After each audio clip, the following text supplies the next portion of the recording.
Welcome to University Drive, your pathway to the transformational work of University of the Bahamas.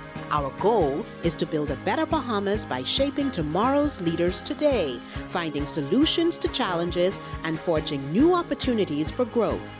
University Drive, where faculty, staff, students, and alumni travel the road of progress together with you.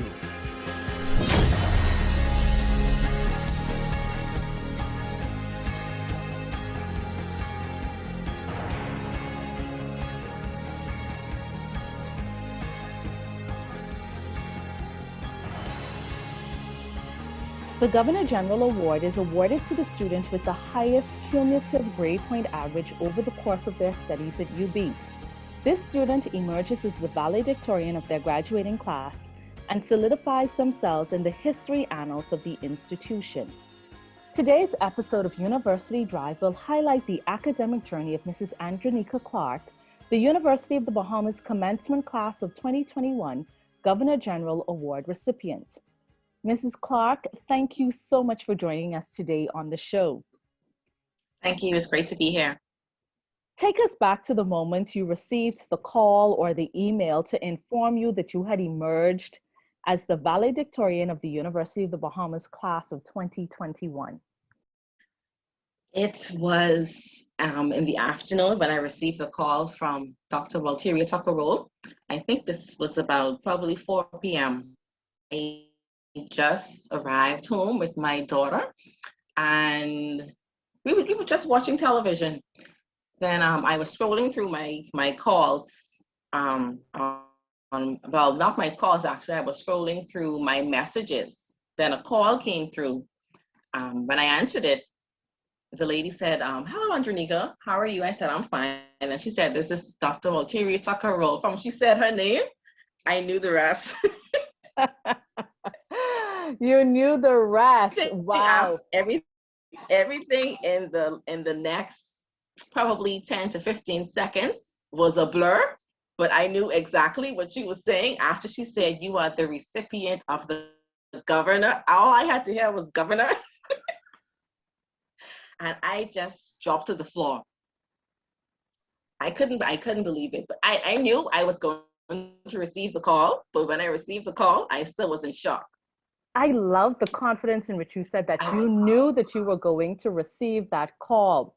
Well, a little birdie told me that this isn't the first time you've captured this title either. So when you started UB, was this a goal? Was this what you had set out to accomplish? That not only was I going to receive my degree, but I am also going to receive the Governor General's Award? Actually, when I went back to UB, well, when I graduated in 2006, I got the Architecture Award. At that point, that was my goal. But upon returning to UB, I wrote down on my vision board that I wanted to receive the Valedictorian Award, and you also received the Governor General's Award. I wanted to graduate with distinction. I wanted to receive the Mathematics, Physics, and Technology Award for Academic Excellence. And I also wanted to receive the Architecture Award again.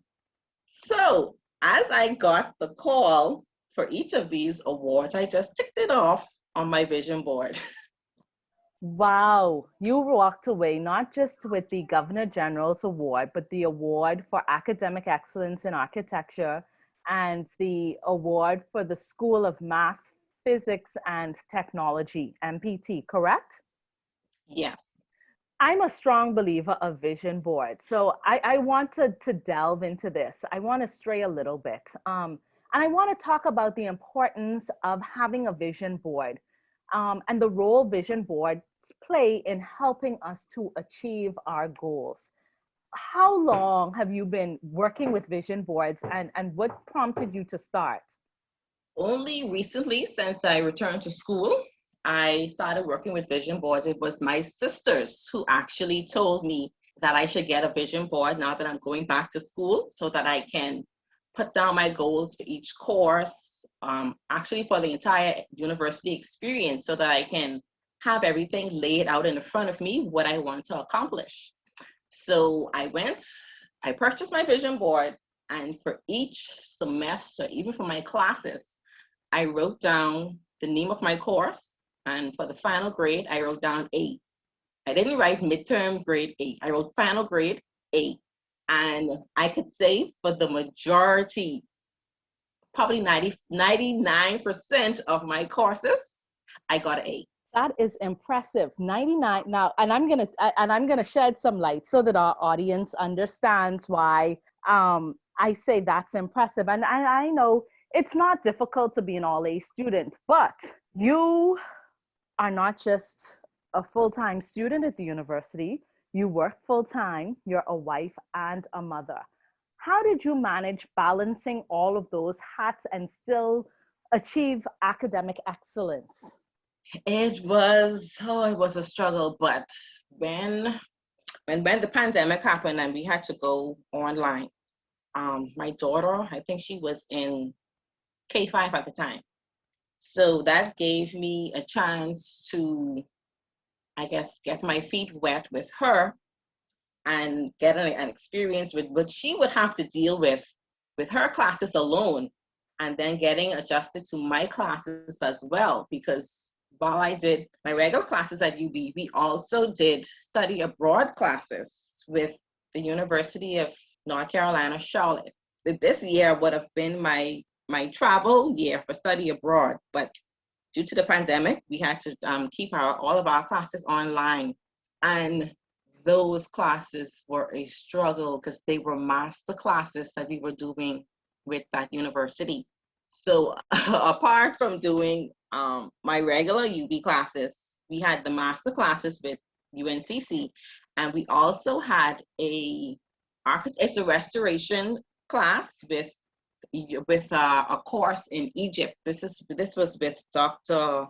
Allah. He's a professor in Egypt, and those classes were at 5 a.m. Saturdays and Sundays for about 6 or 7 weeks. Andronika, where did you find time to balance all of this? Like, I'm sitting here and I'm like, like, okay, and I want you to talk about it, because a part of academic success, for those of us that have been down this road, I mean, I've been down this road a long time ago, but I remember speaking to you the day that you were delivering your reflections as the valedictorian.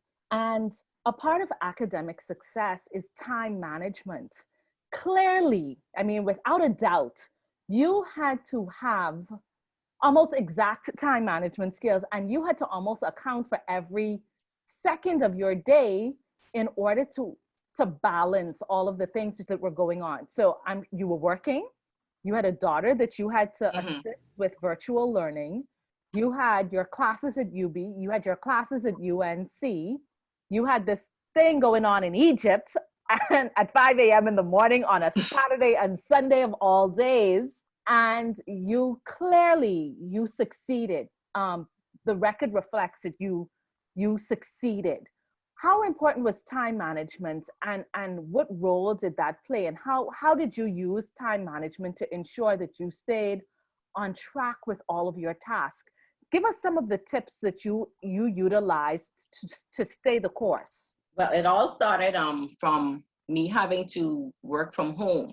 I already had a good time management schedule from my office, so I just brought that home with me, converting it from architecture meetings and schedules. I just brought it home, and I had to do the same thing with my courses, and with my daughter courses being between the hours of 8:30 and 3 p.m. I knew that I didn't have much time for myself between those hours because I had to focus on her.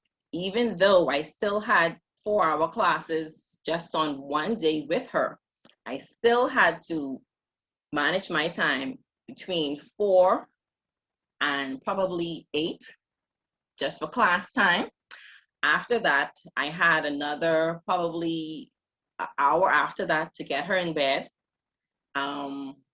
Between getting her in bed and dinner, and then between the hours of 10 to probably 1, 2, 3 in the morning, that's when I had to complete my assignments and try to organize my time for that entire week just allowing me not to be overwhelmed, but still allow myself time to get my work done and for her to get her work done.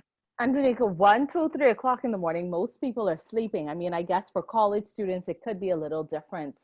When did you sleep? When did you sleep? When did you, and I haven't even heard of the husband yet. So that's another kettle of fish, because I'm married and I know the demands of spouses, and I know they're understanding, they're supportive, but we can't neglect our spouses.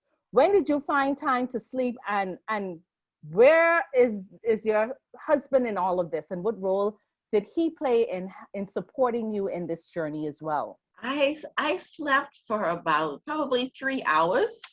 But I was used to it because I know as an architecture major, we don't usually sleep anyway. And even when we're doing our jobs, where we're so used to not having a 9 to 5 job, because with architecture, you're always up doing something, or whenever something pops in your head, you want to get it down as soon as possible. So I guess being in the field for so long, I've become accustomed to really not sleeping, but I still get enough sleep where I can function properly. Um, with my husband, he helped out with my daughter's homework. That allowed me to time to, I guess, focus on my stuff. And then when she was in bed, he was able to help me wind down, become relaxed, and get some much needed rest before having to get up the next day to do it all again.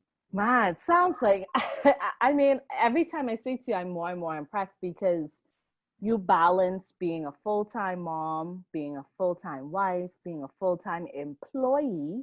And like you said, for those that don't know, that architecture program at UB is a very rigorous program. Talk about the architecture program and its rigor.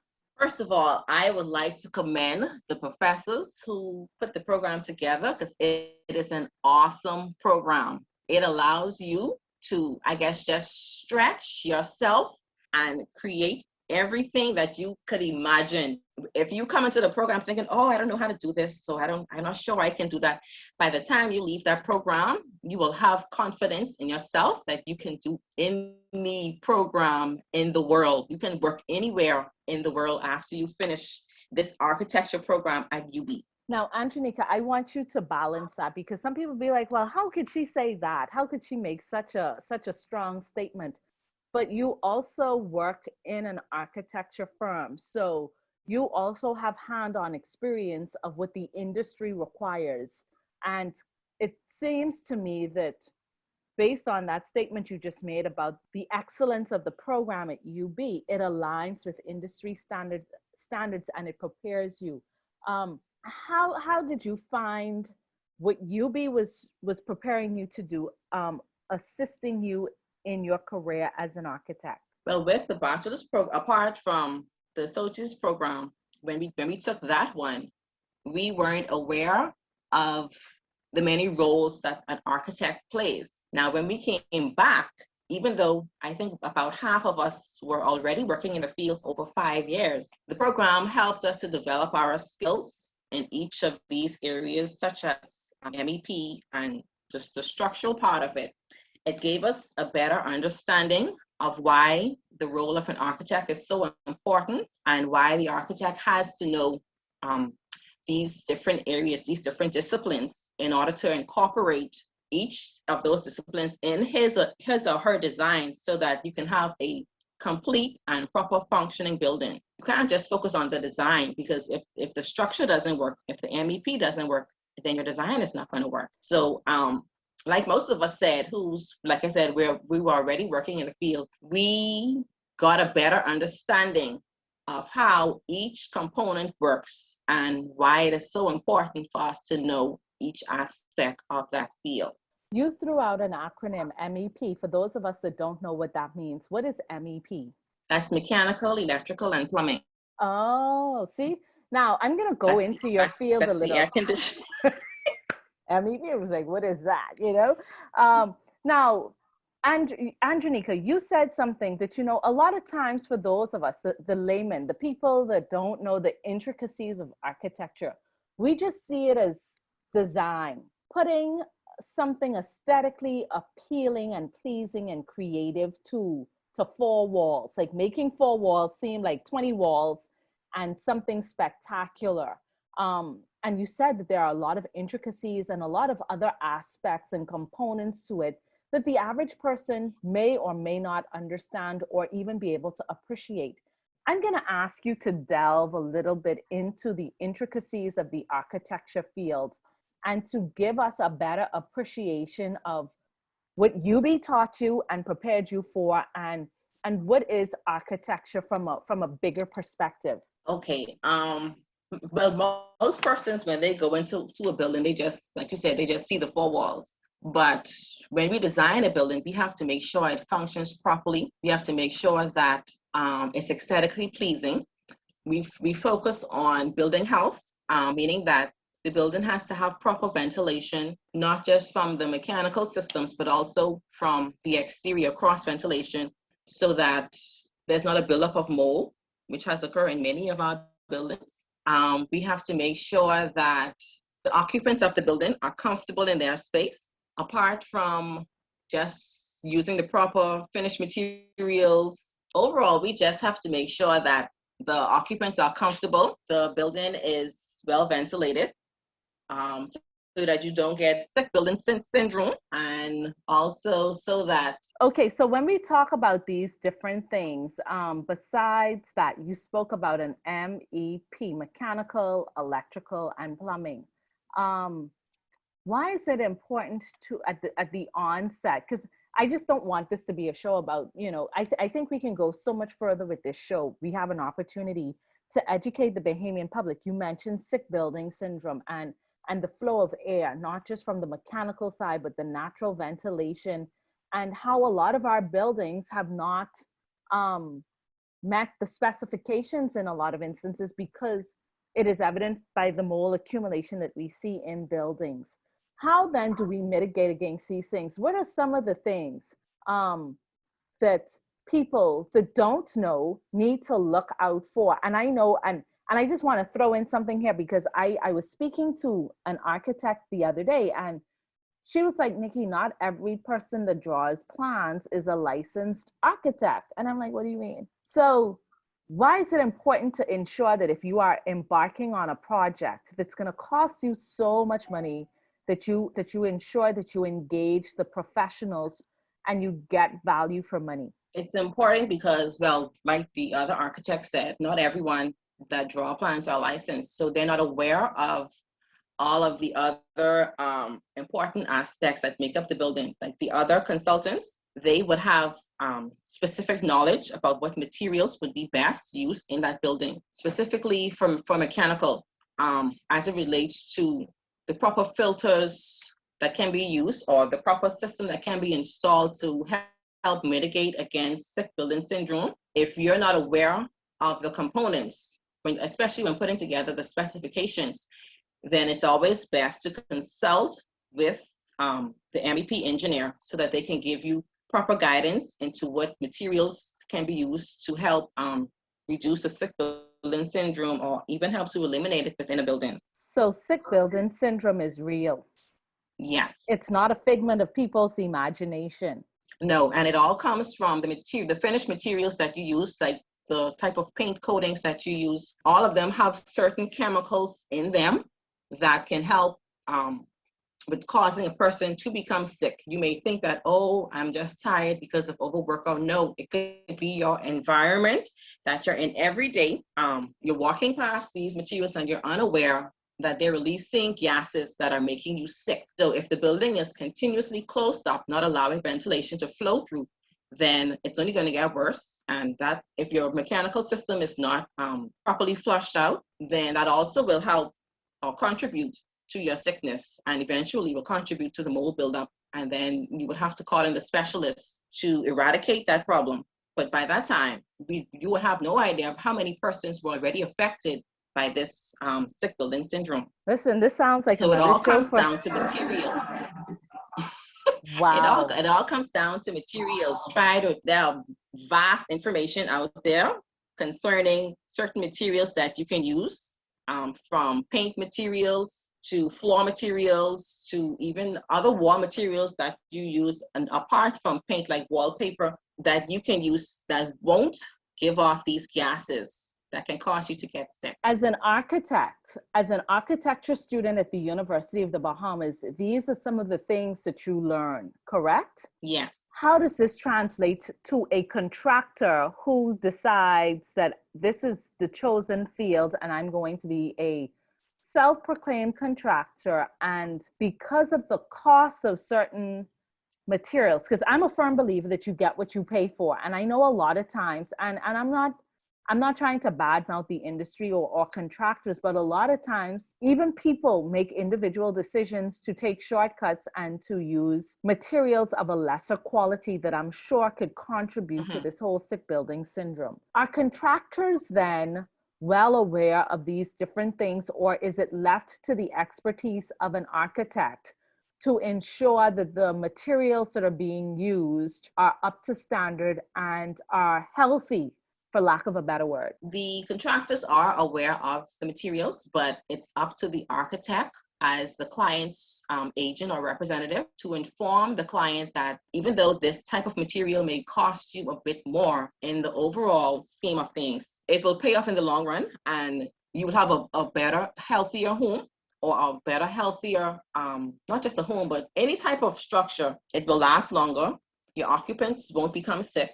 And even though, like I said, the materials may be expensive, just think of your health. Do you want to pay for a cheaper material and put your health at risk? Or you want to pay for a more expensive material and enjoy your home longer? Food for thought, definitely something for us to think about. Well, that brings us to our first break here on University Drive. I can't believe that the first segment has gone by so quickly.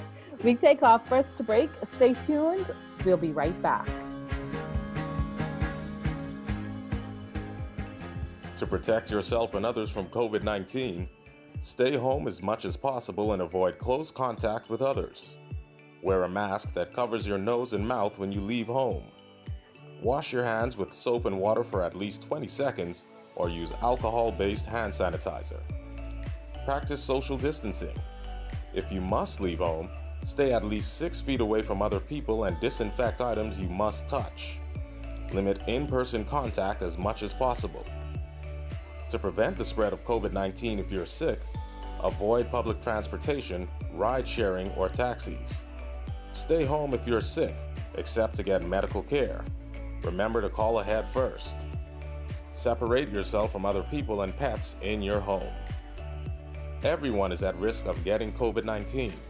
Older adults and people of any age who have serious underlying medical conditions may be at higher risk for more severe illness.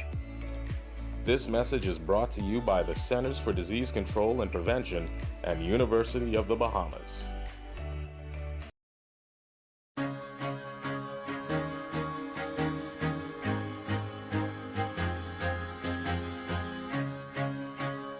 Welcome back to University Drive. I'm your host, Nikki Bowen. If you're just joining the show, my guest today is Andronika Clark, the UB Class of 2021 valedictorian and recipient of the Governor General's Award, the recipient of the Academic Excellence Award for Architecture, as well as the Academic Excellence Award for Math, Physics, and Technology.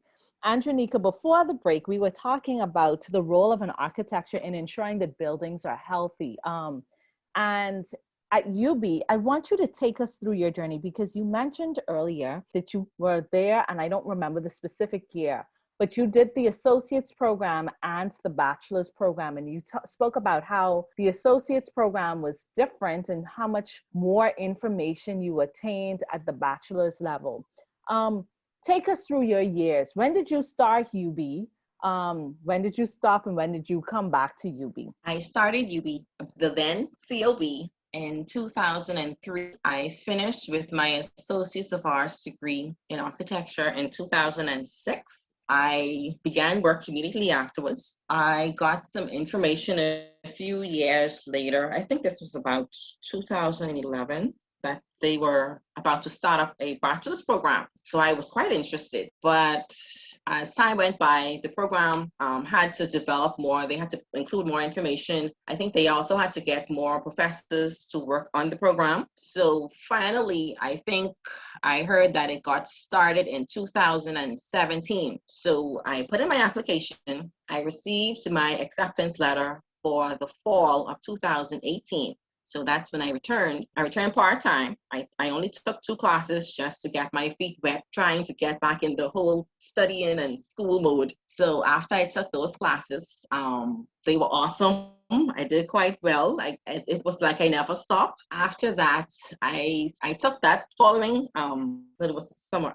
We did. After those 2 courses I did in the fall, when the spring semester came around, I took about, I think, three classes. But at that time, I was considered full-time because I was taking about probably 12 credits. So after the spring semester, I began to take summer courses just with my electives and other courses that we had to take to fulfill the requirements for our program. So after the summer program, I got 2 of my other classmates to start taking 4 classes with me. Now, mind you, they didn't want to do it because they were reluctant, because all of us were working, all of us were married. So we were trying to figure out how we're going to juggle 4 courses along with work and our regular family lives. So after some back and forth with them, we all decided we're going to take 4 classes just so we could finish the program in time. And from that semester to now, we have been taking between 4 to 6 classes, and we took courses every summer. Sounds like y'all were working overtime. You know, they say misery likes company. You were rallying up the folks to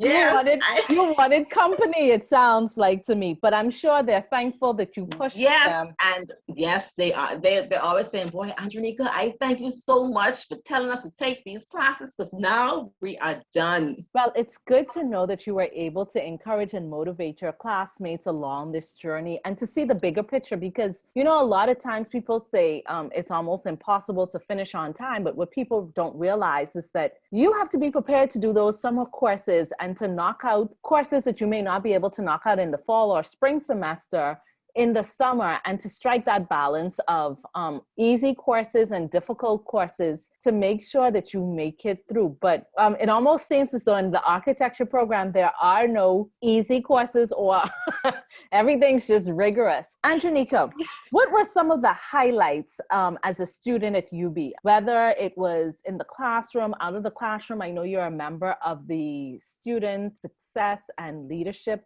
Society. I think I'm saying it right. Correct me if I'm wrong. Yeah. What were some of the other things that you were involved in on campus, and how did you make the most out of your college experience? One of my favorite projects that I worked on was the Bahamas Pavilion for the Dubai Expo 2020, which will take place this year, October. Previous architecture students had designed a pavilion for the Bahamas that was going to be built, but I guess due to funding constraints, the design had to be reconfigured so that it would fit within a certain criteria that Dubai had given to the university. So now we were given the task to, I guess, redesign this pavilion, and we worked along with Professor Flax with this, and it gave us an opportunity to meet with the ambassador for Dubai for the Bahamas. Yes, Tony and Gowdy. We also met with the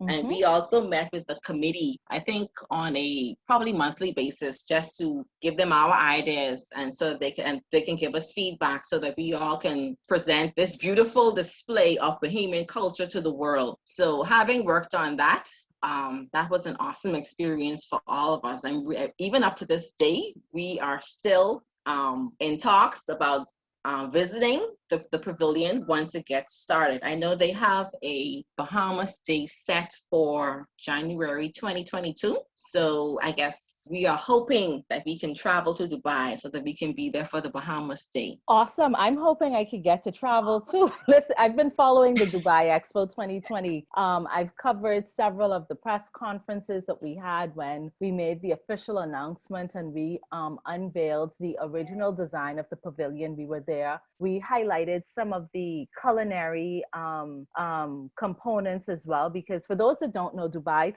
Expo 2020 is this almost like a world fair that it will take place in Dubai. It was scheduled for last year. They maintained the name 2020, even though it'll take place in 2021. But it's a world fair, so to speak, and there are many components to it. And primarily there's architecture, culinary, and art. And it highlights these aspects of each country's culture. And UB students had the opportunity to work with some of our best and brightest professionals in these industries to showcase the cuisine, the architecture, and the art culture of our country. And I just want to say, these are just a few of the opportunities that UB students are afforded. And I'm sure if you speak to students at other huge and Ivy League schools in the United States, some of their students don't have these opportunities. And so when you think about the opportunities that UB students have at their disposal, it's second to none. And I just want to piggyback off of something you said, because Andronika, you've mentioned quite a number of opportunities that you've had. Because people always wonder, will I get value for money? Will I get to have all of these experiences if I stay home versus going abroad?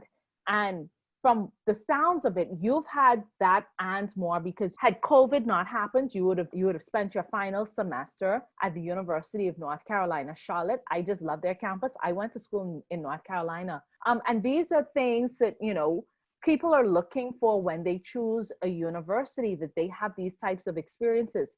Not just that, you also had the opportunity to work with professionals from Egypt. Not many people can say that. And then you had the opportunity to work on the Dubai 2020 Expo. So you've had a very holistic and rich experience. I did mention the Student Success Society. Can you talk about your involvement in that and some of the contribution that made to your academic career at UB as well? Okay, that's the National Society of Leadership and Success. When I joined, they gave us an opportunity to write down ideas of how we can better equip ourselves as leaders, not just in our community, but also, I guess, in the broader field. And being with this society actually gave me confidence to speak publicly, because before I shied away from speaking publicly. I did whatever I could just not to do it at all.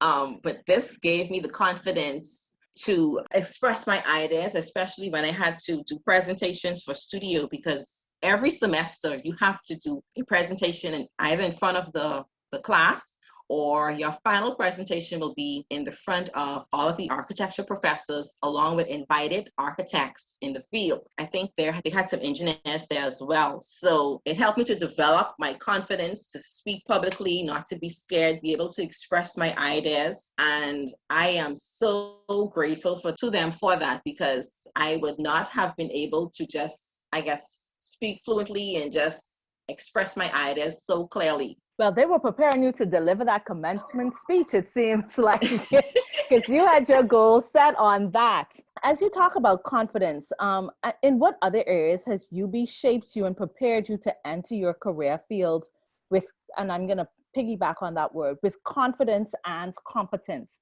Because I think competence and confidence go hand in hand. You could be confident but not competent, and you could be competent but not confident. It seems as though your journey through UB has equipped you with both of them. In what ways is that helping you in not just your academic career, but other areas of your life as well? It has given me the opportunity to, I guess, expand the knowledge in my field. I was already a project manager in my company, but it has given me the opportunity to, I guess, be confident and, like you said, and competent in my area. When I go out on job sites, when I go to do site inspections, I'm able to, I guess, look for specific materials or specific workmanship that should be carried out, just to see that the contractor is doing everything that's according to his contract and to the liking of the client. And in other areas of my life, it has given me, I guess, the encouragement not to just sit back and let things just pass me by, but jump on any opportunity that I have, just make myself better. I make the other persons around me, just bring everybody up, just not to just settle where we're at, but strive for bigger and better things. Even if it's just, like some persons say, even if it's just public speaking or any area of your life. If you want to just do a little course here or there, or start a new hobby. Some persons, they want to delve into probably a new business. You're not sure if you could do it, or if it's going to work. You still have that negative thinking. Just try to get it out of your head. Jump on the opportunity. If it's something that you really want to do, just pray about it, and God will show you the right path for your life. You're absolutely right. I have a question. When you started at UB, did you think that all of these opportunities would present themselves and that you would have the opportunity to do more than just the work required of you in the classroom? Honestly, no, I did not. But after the first semester in the program, I realized that, oh, okay, this is not the same COB that it was before. Now that it's UB, it's completely different, because during my first semester, we were given the opportunity to design 2 master plan campuses for UB North. And we're thinking, hold on now, we're Studio 3. This master plan design, this is for graduate school. So we had to put on our big boy and big girl hats and just get the job done. And our professor at that time was Mr. Henry Hepburn. And I am so thankful to him for pushing us to do better and better. Even though we came up with certain designs, he was like, no, we could do something better with this. I know you guys can do it. Just put your minds together and come up with something better. And we did. And the university loved the 2 master plans that we presented. I remember those master We also plans. worked along with University of Miami. Mm-hmm. Yes, and we got to travel to their university, and that was an awesome experience. See, these are some of the things that a lot of people don't know about University of the Bahamas. And I'm happy that you're sharing your experience, because you were exposed to so much more than just a University of the Bahamas classroom. It allowed you to broaden your horizon, to expand your scope, and to travel to University of Miami, work with some of the best and brightest minds in the architecture field in our country and in other countries around the world and other jurisdictions. And like you said, you didn't even anticipate that these opportunities would have presented themselves. And these are some of the best kept secrets of the university that a lot of people don't know about, don't hear about. What I want to ask, were these opportunities easily accessible and readily available? Like, did you have to go looking for them, or were those persons involved and your professors forthcoming with the information, and it's almost like it was placed in your lap, or easy to access? I would say it was easy to access. I think before each semester began, the professors, they put things in place with these other universities, allowed the program just to flow as each semester passed, because we were always given a new project to work on that didn't just involve UB, it also involved collaboration with another university. So, I mean, it was just awesome just to move on from the University of the Miami project, to move on to the 2 UNCC Charlotte projects, and then the Egypt project. It was just an awesome experience. And with the first UNCC project, we worked along with the Wani Luther Foundation to design vacation homes / hurricane shelters for them.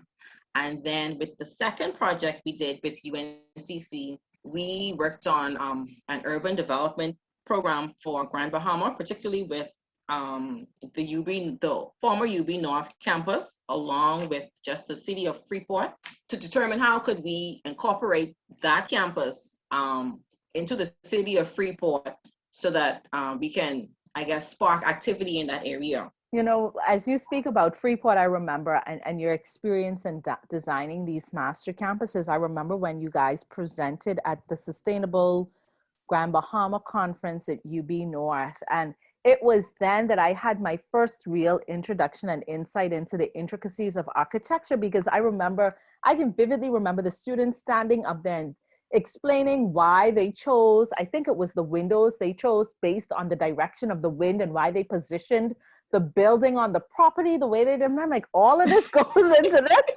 I was like, whoa, man, this is like, I had a whole misconception. And I was so impressed, and I was blown away that, you know, these were like first and second year architecture majors. And to know the level of intricacy and the depth of study required, and and them explaining and justifying and this, and I'm like, oh my gosh, I was totally out of the loop and totally lost as to what all this entails. And it gave me a greater appreciation for the architecture field, and it gave me a greater appreciation for the rigor that is required of our students and how you guys are pushed, how you guys are challenged. And like you said, some of the projects you guys were asked to work on were at the master's or even the professional level, like, very advanced. And that's how UB stretches its students to prepare them for a better life in a global society. Before we wrap up, I want to talk. I know nothing is without its challenges, and sometimes challenges allow us to create opportunities to better ourselves, to improve, to do things differently. And we all know that there are oftentimes challenges beyond our control. And challenges push us, like I said, to be better. What were some of the challenges that you encountered that helped you to fight even harder, to be even better, and to ensure that you gave it your all at the university? Well, one of the major challenge was, I guess, spending less time with my family than I would have liked to. Even though I still was helping my daughter with her classes, I was not able to, I guess, spend that fun time or as much fun time with her that I would have liked. Just going out in the park or going out on the beach. We did some of those activities, but not to the extent that I would have liked, especially how she's still young. But now that I am done, I can catch up on that time and I can get back into my family life and I guess spend more time with family and friends and not having to focus so much on just the pressures of the classroom. Even though I plan to return to get my master's degree, at this present time, for the remainder of the year, I can just refocus on my family life and just enjoy spending time with them and to catch up on those opportunities that I miss and to create memories that will last forever. What advice do you have for students who are currently in the architecture program and those who will enroll to help them achieve the level of academic success that you attained? My advice would be, at times you will feel like this is too much. I just want to take a break. I just want to quit. Do not quit. Even though you feel, you just have a talk with a family member, have a talk with a fellow classmate, because there's someone that's probably experiencing the same feelings that you're having. And all you or them need is just someone to encourage you, just to stick it out. And just know that if you do it together, you will feel even more accomplished knowing that you did it with someone who was experiencing the same challenges as you and you guys got through it together. Just stay focused. The program it requires a lot of you, requires a lot of time, and you will get a lot of sleepless nights, but it will all be worth it in the end. Don't let your hard work go to waste just because you're coming down to your final few semesters and you feel as though you're overwhelmed. What you might need to do is probably cut back on classes, but do not stop, because if you stop, then it's going to be even harder for you to start back again. So just continue with it, stick with it, pray about it, and just ask God to help you to get through it, and He will help you. Besides those students, that advice, I want you to give advice to another group of people. You were at the university on two occasions. The first time for your associates, and you started in 2003, you said, and you completed it in 2006. Am I correct? Yes. And then there was a long gap. And during that time, you became a working professional, and you didn't re-enroll until 2018, which is 12 years. Yes. 2006 to 2018. That's 12 years later. And a lot of people would say, you know what, I'm working, I'm established in my career, I'm done. What advice do you have for those who may think that it's impossible to pursue tertiary education while working full time, having a spouse and having a child, and possibly having not been in school for such a long period of time? Like you may have completed an associate's and put off their bachelor's, or they may have even completed their bachelor's, but they've been putting off their master's. You just said you plan to come back because you're getting your master's. You're going back to school to get your master's. What advice do you have for that person that may have been making excuses, or that may think that it's impossible to come back to school after a period of time to get that degree that they desire? I would encourage them to just do it. Nothing is impossible. You may look at your class list. When you look at the course outline, that can be intimidating because I have to get through all of these classes by a certain time. Even though you want to set a time limit on yourself, when you're first starting out, don't set a time limit because then you're going to put too much pressure on yourself. All you need to do is just start up with a few courses. You can even talk to some of the professors that are in that area of study that you want to pursue. They can give you an idea of the type of requirements or what you need to do for that particular course, so that can help with your mind frame to get you in that mode to study and to be in that classroom setting.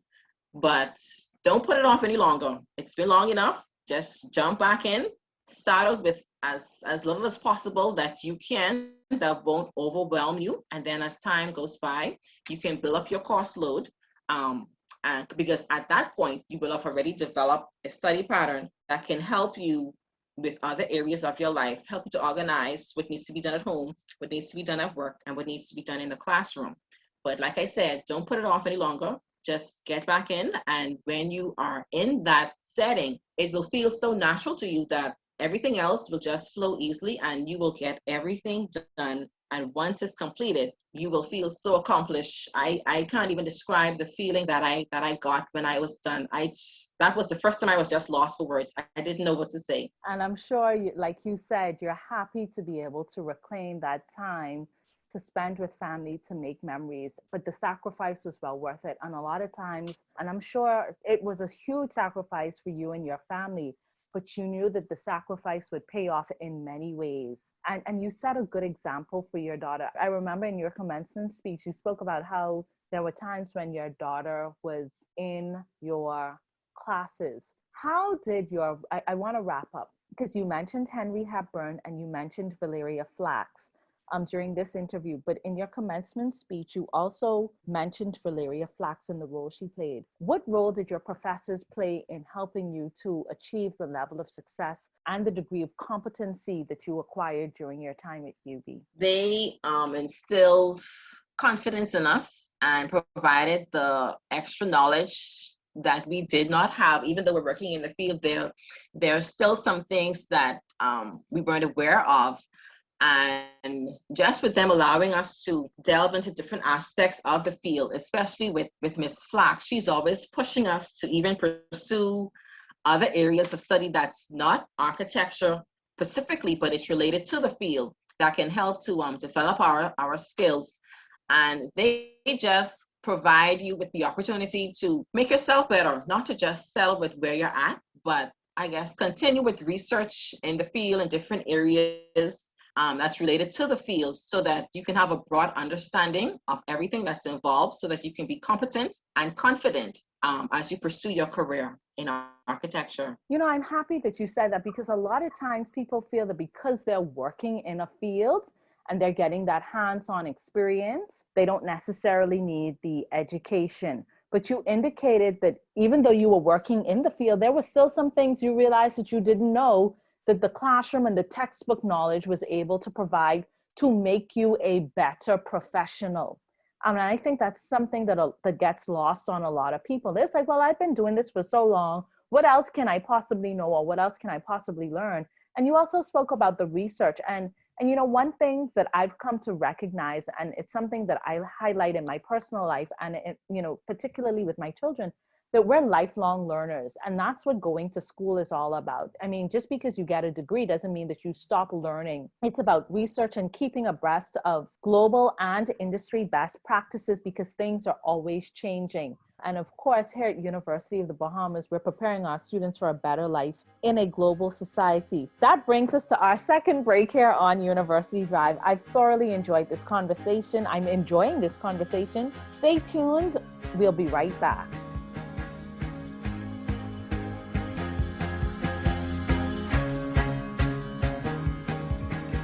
To protect yourself and others from COVID-19, stay home as much as possible and avoid close contact with others. Wear a mask that covers your nose and mouth when you leave home. Wash your hands with soap and water for at least 20 seconds, or use alcohol-based hand sanitizer. Practice social distancing.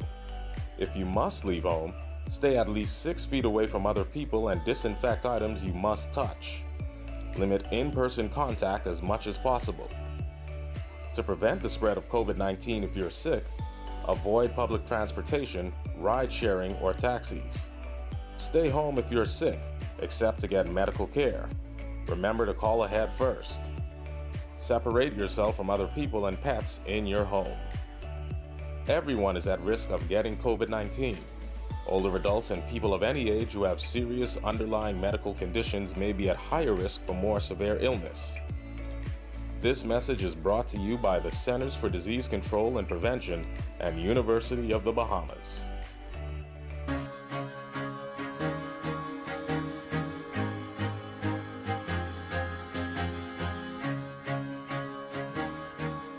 Well, that concludes this episode of University Drive. Thank you so much, Mrs. Andronika Clark, for sharing your journey with us as a UB student. You will go down in history in the annals of the institution as being the 2021 recipient of the Governor General's Award, as well as a member of the first bachelor degree cohort of the architecture program at University of the Bahamas. Thank you for the wisdom that you've shared with the listening audience about your journey to success, the role your vision board played in helping you to stay focused on your goals, the role your family played and how supportive your spouse was in holding down the fort when you needed him to, and that journey, how many opportunities the institution afforded you outside of the classroom to help you better hone your skills as an architect. And thank you for agreeing to this interview. I thoroughly enjoyed my time with you. Thank you. I enjoyed it as well. I would just like to commend the university for introducing this program. It has been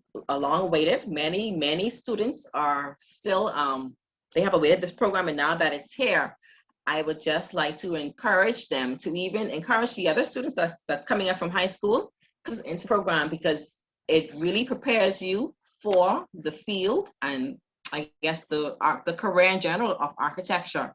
I have a cousin who was actually just being introduced into the architecture program. So I would just like to encourage her to do her best and to strive to be the best in all that she does, and just put God first, and he will help her succeed in all that she does. Thank you for that. And thank you to my listening audience. Be sure to visit our website at www.ub.edu.bs for all the episodes of University Drive, and follow us on Facebook, Twitter, Instagram, and LinkedIn. And be sure to join us next week, same time, same radio station, for another episode of University Drive. I'm your host, Nikki Bowe. Enjoy the remainder of your day.